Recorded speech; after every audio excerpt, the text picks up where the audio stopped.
Hello friends, welcome on my channel. इस video में हम फंडामेंटल ड्यूटीज यानी कि मौलिक कर्तव्य के बारे में पूरे डिटेल से पढ़ेंगे। पहली चीज ये है कि जब हमारा संविधान बना था उस समय हमारे संविधान में फंडामेंटल ड्यूटीज यानी कि मौलिक कर्तव्य शामिल नहीं थे, लेकिन ये बाद में रियलाइज हुआ कि भारत के नागरिकों को उनके कर्तव्य यानी कि उनकी जो ड्यूटी है उसका एहसास नहीं है। तो 1976 में जब इमरजेंसी लगी हुई थी, 1975 में इमरजेंसी लगी थी 25 जून को, तो इमरजेंसी के दौरान ही भारत सरकार ने नागरिकों को उनके ड्यूटी का एहसास दिलाने के लिए एक कमेटी बनाई और वो था स्वर्ण सिंह कमेटी। और इस कमेटी के रिकमेंडेशन पे 10 फंडामेंटल ड्यूटीज जो हैं वो संविधान में जोड़े गए, संविधान में संशोधन करके। और वो जो संविधान संशोधन था वो 42वां संविधान संशोधन था और 1976 में वो हुआ था। तो ये फंडामेंटल ड्यूटीज यानी कि मौलिक कर्तव्य का इंट्रोडक्शन था। अब हम डिटेल से देखते हैं कि फंडामेंटल ड्यूटीज जो है वो कहाँ के कॉन्स्टिट्यूशन यानी कि कहाँ के संविधान से लिया गया। तो फंडामेंटल ड्यूटीज मौलिक कर्तव्य जो है ये यूएसएसआर के संविधान से लिया गया, मतलब रसिया के संविधान से। उसके बाद जो है फंडामेंटल ड्यूटीज, मैंने भी आपको बताया कि जब संविधान बना था तो फंडामेंटल ड्यूटीज इंक्लूड नहीं थे, लेकिन बाद में इसे स्वर्ण सिंह कमेटी के रिकमेंडेशन पे इंक्लूड किया गया और वो संविधान संशोधन था 42वां संविधान संशोधन जो 1976 में हुआ था। और फंडामेंटल ड्यूटीज को जो है स्वर्ण सिंह कमेटी ने ये रिकमेंड किया था कि इसके लिए एक अलग पार्ट जो है वो किया जाए, लेकिन फंडामेंटल ड्यूटीज को पार्ट 4A में जोड़ा गया। ठीक, ये पार्ट 4A होगा यहाँ पे।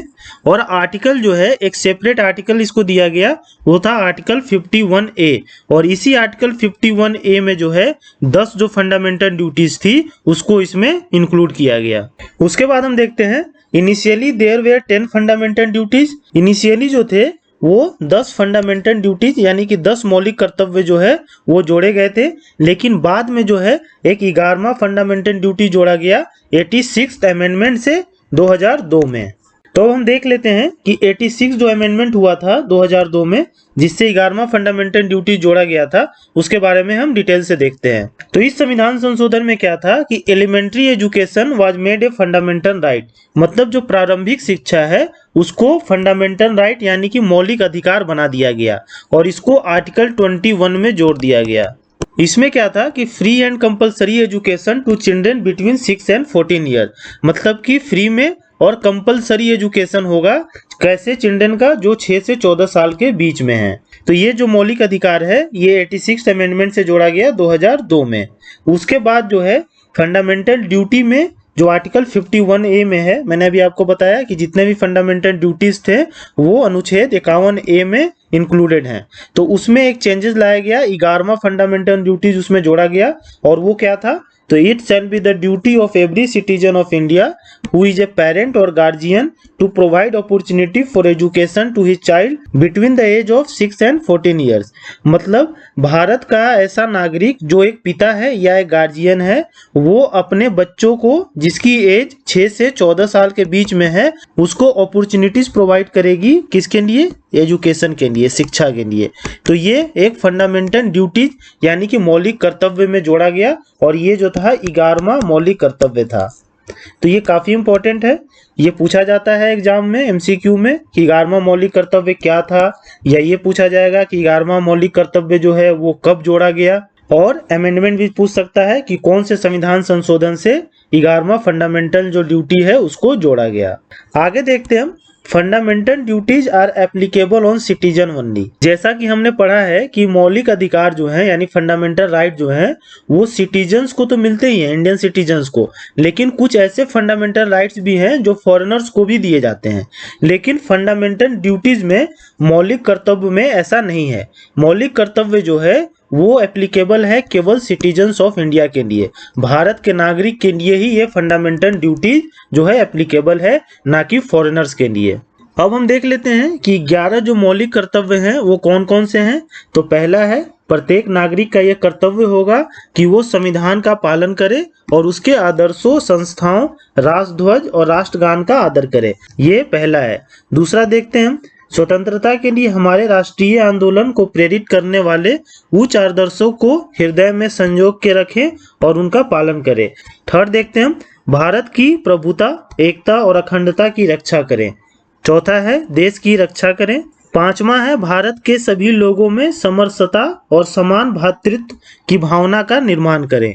छठा है हमारी सामाजिक संस्कृति की गौरवशाली परंपरा का महत्व समझें और उसका परीक्षण करें। सातवां है प्राकृतिक पर्यावरण की रक्षा और उसका संवर्धन करें। आठवां है वैज्ञानिक दृष्टिकोण और ज्ञानार्जन की भावना का विकास करें। नौवां है सार्वजनिक संपत्ति को सुरक्षित रखें। 10वां है व्यक्तिगत एवं सामूहिक गतिविधियों के सभी क्षेत्रों में उत्कर्ष की ओर बढ़ने का सतत प्रयास करें। और 11वां है माता पिता या संरक्षक द्वारा 6 से 14 वर्ष के बच्चों हेतु प्रारंभिक शिक्षा का प्रदान करना। और ये जो है 86 संशोधन द्वारा जोड़ा गया 2002 में।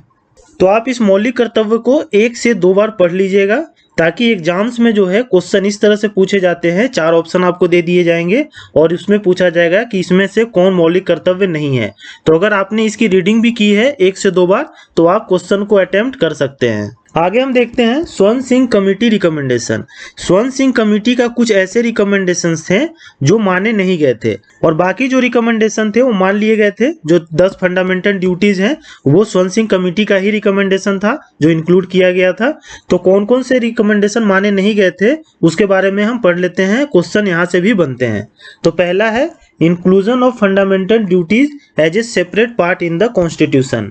स्वर्ण सिंह कमेटी का रिकमेंडेशन था कि फंडामेंटल ड्यूटीज को, मौलिक कर्तव्य को एक डिफरेंट पार्ट में जो है वो इंक्लूड किया जाए, लेकिन इसको डिफरेंट भाग में इंक्लूड न करके पार्ट 4 में इंक्लूड किया गया, पार्ट 4A में। पार्ट 4 किसका है? तो पार्ट 4 में है DPSP, मतलब कि directive principle of state policy, राज्य के नीति निर्देशक तत्व जो है पार्ट 4 में मेंशन है।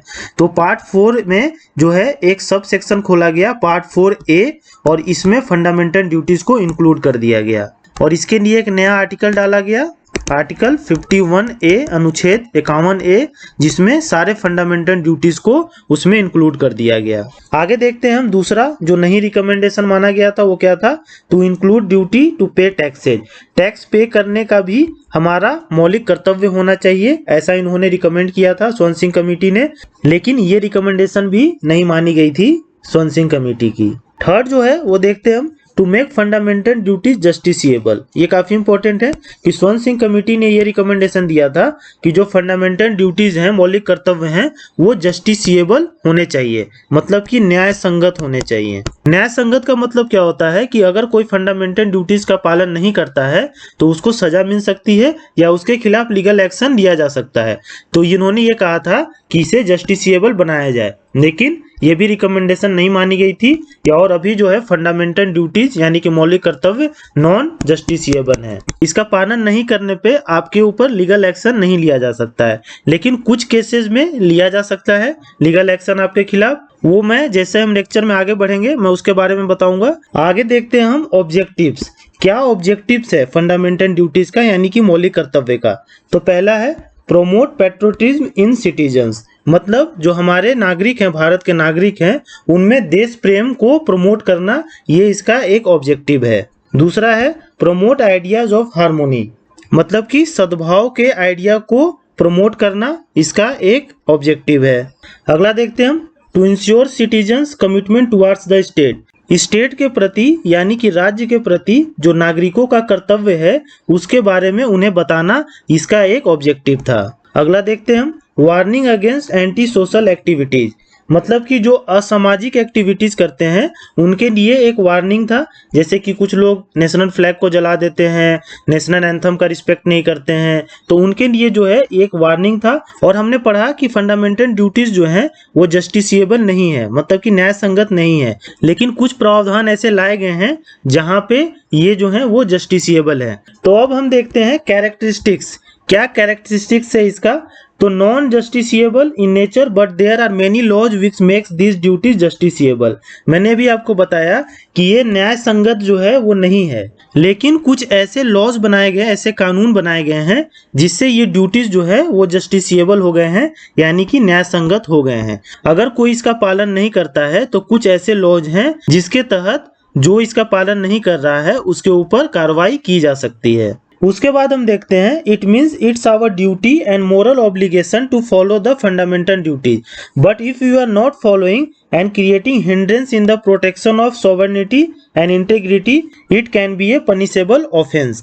इसका मतलब ये हुआ कि ये हमारा कर्तव्य है और हमारा नैतिक दायित्व है कि हम फंडामेंटल ड्यूटीज यानी कि मौलिक कर्तव्य का पालन करें, और अगर हम इसका पालन नहीं करते हैं और हम रुकावट डालते हैं किसमें, हमारी संप्रभुता और अखंडता के रक्षा करने में, तो ये एक पनिशेबल ऑफेंस है। और ये किसके तहत जो है पनिशेबल ऑफेंस है, तो एक एक्ट लाया गया और वो एक्ट था prevention of insult to national honour act 1971। और इसमें क्या दिया गया कि it is an act of the parliament of India which prohibits the discretion of और insult to the country national symbol.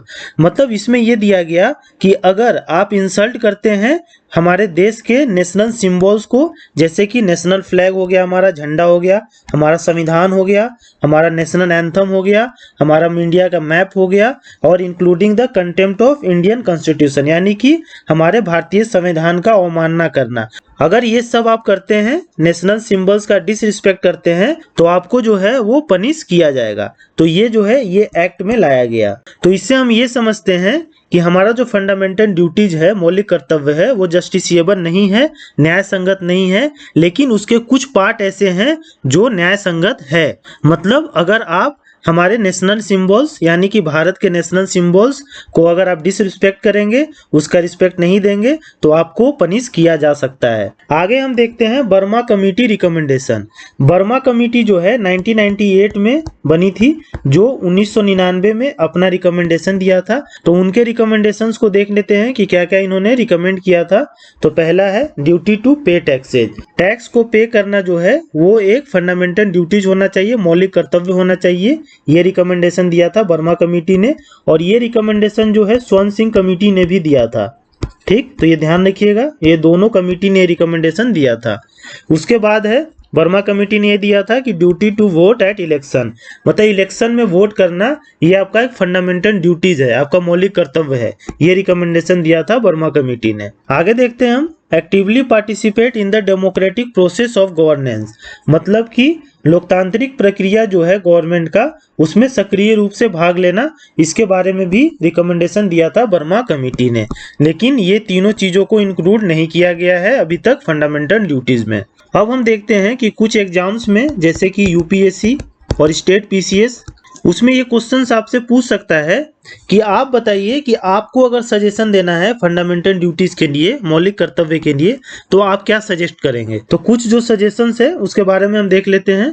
तो पहला है ड्यूटी टू वोट, वोट करने का ड्यूटी होना चाहिए, और ये जो है वोट करने का ड्यूटी ये बर्मा कमेटी ने रिकमेंड किया था।